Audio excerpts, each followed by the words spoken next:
Assalamualaikum warahmatullahi wabarakatuh. Masih di channel Nurnafi Iya. Untuk materi berikutnya terkait rekursif lagi tapi faktorial. Kenapa kok saya bahas faktorial, rekursif faktorial? Kenapa? Karena di latihannya di situ disuruh membuat di modul praktikum Alpro-nya di halaman 23 disuruh membuat rekursif faktorial. Jadi saya tunjukkan contohnya biar kalian bisa memahami, jadi tidak hanya bisa nulis code-nya saja atau codingnya. Kita buat Java class-nya karena saya tadi sudah membuat project dan package. Saya buat Java class, di sini saya tulisi faktorial yang model rekursif ya, model rekursif. Karena ada inputan, jadi saya buat scannernya. Nanti kan menginputkan berapa angka yang mau difaktorkan toh. Nah, berarti saya buat scanner Java util scanner. Nah, terus ini fungsinya, jadi rekursif itu fungsi yang di dalamnya manggil fungsinya dia sendiri. Nah, ini fungsinya misalnya saya buat public static, nah, static int faktorial. Terus kan ada inputan angka ya, jadi nanti ada inputan angka, jadi saya simpan di int n. Ini terus ada pengecekan kondisi jika i sama dengan 1, n berarti return-nya 1. Nah, jika tidak berarti return n dikalikan faktorial salah tulis faktorial n-1. Nah, sudah selesai, cukup baris ini. Nanti juga saya jelaskan bedanya kalau tidak pakai rekursif.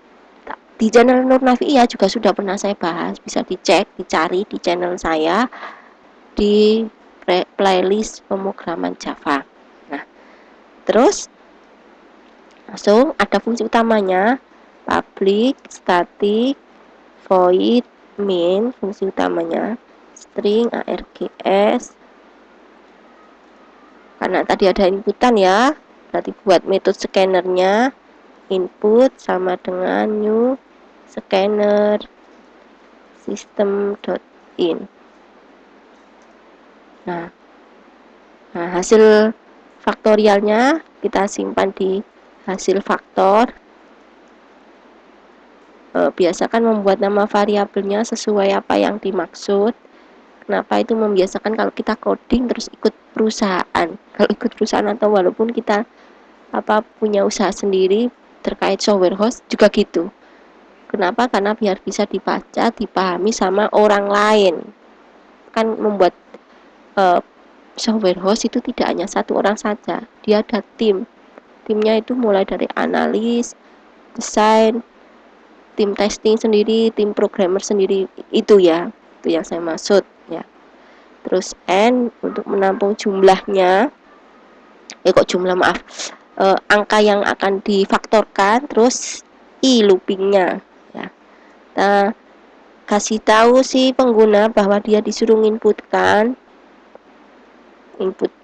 di sistem kita ini ada petik 2 itu untuk karakter yang mau ditampilkan di layar, masukkan angka faktorial. Jadi masukkan angka yang mau difaktorkan, maksudnya seperti ini ya, saya tulis seperti itu ya. Terus ditampung di variabel n sama dengan input titik next integer. Terus kita lanjut perulangannya saya mulai dari 1 ya, i sama dengan 1, i kurang dari sama dengan n, i plus plus. Terus di sini proses untuk memanggilnya saya kasih kurung perawal aja biar enggak bermasalah. Nah, ini di sini manggilnya hasil faktorial sama dengan ini faktorial ya, fungsinya faktorial I. Terus, oh maaf ini salah, variabel faktor. Nah, faktor. Terus ditampilkan hasilnya di layar. Kalau faktorial itu tidak ditampilkan per apa ya?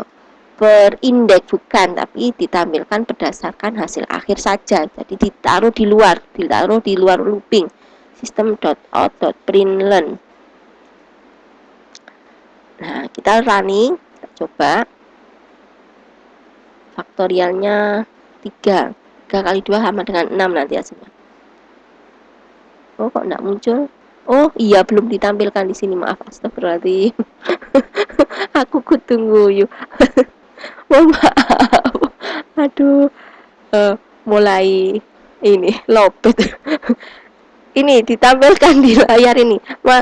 Hasil hasil faktorial angka berapa, misalkan angkanya ditampilkan tadi n ya, ditampung n toh, terus petik lagi, jadi tanda plus itu bisa digunakan untuk concatenate. Artinya concatenate itu menggabungkan, tapi di situ juga menampilkan hasil value-nya. Ini value dari variabel ini adalah, terus kita tampilkan plus hasil faktor. Tadi sempat kaget kok nggak muncul. Ini ada, nggak usah kaget kalau ada kayak gini, ini minta inisialisasi. Nah, udah kita running, run file 3 misalkan, biar cepet mudahnya. 3 kali 2 nanti 6 hasilnya. Ini ya 6. Kita coba running lagi ya, monggo, tapi sudah cukup. Saya tunjukkan yang jika tanpa rekursif. Jadi rekursifnya sebenarnya cukup di sini nih ya, faktorial itu gini ya. Nah, kalau tidak rekursif bagaimana? Saya buatkan contoh, tapi di channel saya juga sudah ada, bisa dicek, tapi ini saya jadikan satu sendiri biar langsung paham. Harapan saya intinya itu mahasiswa paham, teman-teman memahami gitu ya. Saya buat kelas baru untuk yang faktorial no rekursif, new Java class faktorial no rek itu berarti tidak ada rekursifnya. Nah, gitu. Ini sama karena tadi kita harus nginput ya jumlah angka yang mau difaktorkan. Nanti ngimpor library-nya, impor java.util.scanner. Dan terus kita buat fungsi utamanya public static void main string rgs. Nah, di sini nilainya apa aja? Oh, panggil scannernya dulu. Ini buat scannernya. Put new scanner. Terus di sini ada hasil faktor ya, int hasil faktor, terus n, terus i, masih sama, ada 3 variabel. Masukkan ya, si user biar tahu, disuruh masukkan angka, kasih keterangan, masukkan angka faktor real, terus isi tampung di n, input itu scannernya, next integer, variabel integer. Nah, terus ini perulangannya, ini dimulai dari 1 ya, for int, maaf nggak usah int lagi, i sama dengan 1, i kurang dari sama dengan n, i plus plus. Nah, ini faktorialnya cukup langsung kayak gini, hasil faktor sama dengan hasil faktor yang terakhir dikalikan i. Nah, ini jadi di sini faktornya. Terus ditampilkan system.out.println hasil faktorial angka berapa tadi ditampilkan di sini, n, terus adalah plus. Jadi yang petik-petik, di dalamnya petik itu karakter yang ditampilkan, yang ada plus itu untuk menampilkan value-nya, plus hasil faktor. Oke, kita run. Jadi cukup seperti ini, cukup baris di 10 untuk faktorialnya.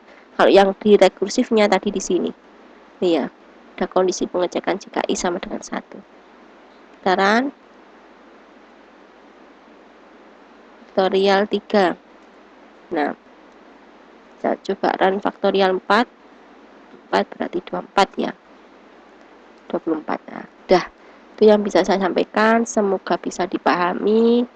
Kalau Haman skip nanti nggak paham. Jadi penjelasannya itu yang ditangkap ya, jangan hanya bisa nulis code-nya. Jadi itu yang bisa saya sampaikan. Mohon maaf sebelumnya, saya akhiri. Assalamualaikum warahmatullahi wabarakatuh.